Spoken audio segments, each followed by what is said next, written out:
hello Lion Nation, and welcome into a new era of Prattville High School football. I'm Will Barrett, joined by our new head coach, Coach Bobby Carr. Coach, welcome to the Lion Nation. Thank you. I appreciate it, man.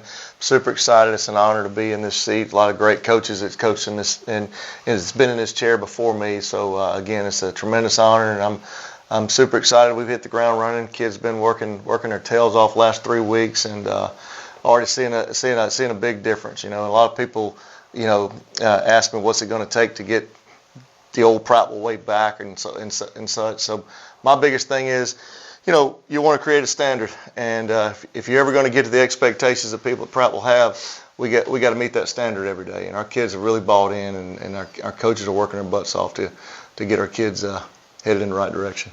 Well, so far, Coach, pretty much everywhere you've been, you've set that standard. 27-year coaching career, 265 wins, 65 losses, at 80% plus winning percentage. Evidently, you know about the standard. Talk a little bit about the standard and what that standard actually is.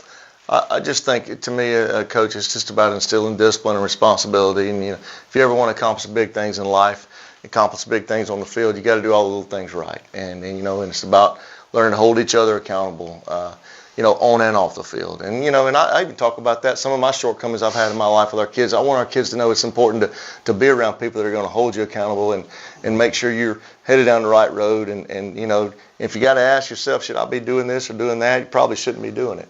And so again, that's a big part, is just doing all the little things right. And if you ever want to accomplish those big things, you got to make sure we do those right, and then they'll show up on the field, and then they'll take them with a later on in life. Well, Coach, you made history at Edgewood Academy. You made history at Taga Academy. You took over a Carver program, and just barely got missed the playoffs this past year in a region that was just loaded with incredibly talented teams that you took to the wire every Friday night. Yeah. And now here at Prattville. So tell us, why Prattville? Why now?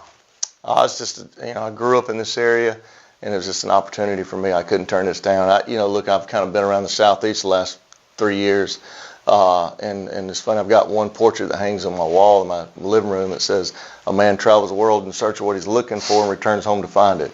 And I thought how fitting that is for me over the last few years and everything I've been through. And I really loved my time at Carver. Loved my time everywhere I've coached, but my time at Carver there, I didn't expect this to happen. I didn't expect to leave. We were building something great. We had created a good standard there. I think it was the first time in 30-plus years that a team was ranked in the top 10 and didn't make the playoffs. So right. We had a lot of talent there. There's a lot of talent in that region, I know, but super proud of those kids. And I know that whoever takes that over there, we did create a standard, and hopefully they'll continue to do great things over there. But again, having an opportunity to be the head coach of Prattville, me growing up in this area, was just it was a no-brainer for me, and I'm happy the door's open for me.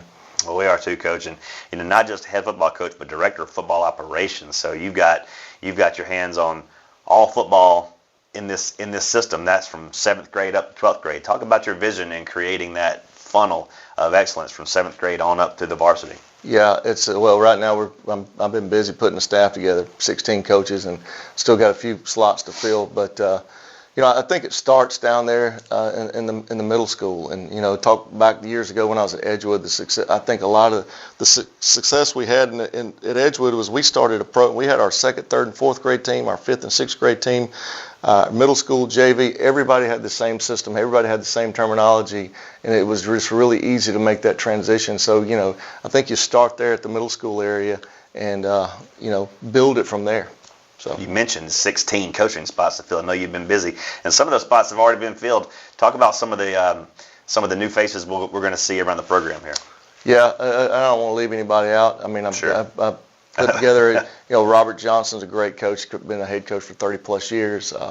Once he got out of, and when he left MA, took another job. He was the O-line coach at Thompson. I talked him into coming to Carver with me, being an O-line guy, and ended up being our OC, and then he's going to be our OC, and obviously work with O-line as well in our run game.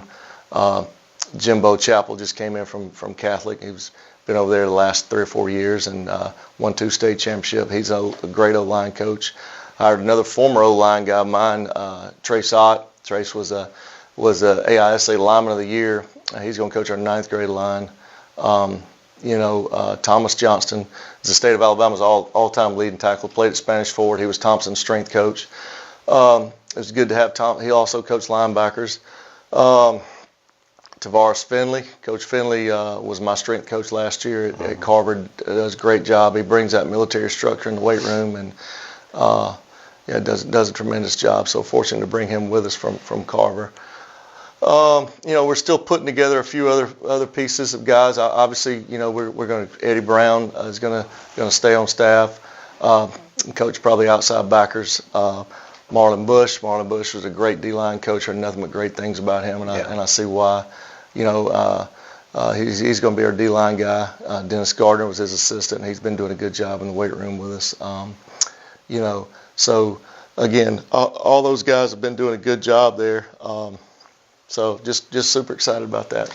Yeah, Coach. And now with new Stanley Jensen coming online in the fall, now with new renovations to the field house about to get started, new faces around the program, it's an exciting time to be a Prattville Lion.